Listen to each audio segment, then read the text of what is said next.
dacă munții vor cădea și malurile s-ar desprinde, dragostea mea nu va seca, ci tot mai mult se va aprinde.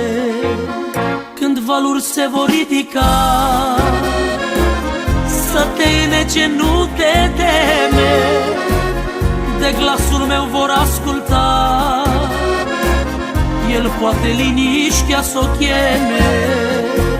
Te iau de mână, te întăresc cu dreapta mea biruitoare, eu nu te las căci te iubesc și pentru tine dau popoare.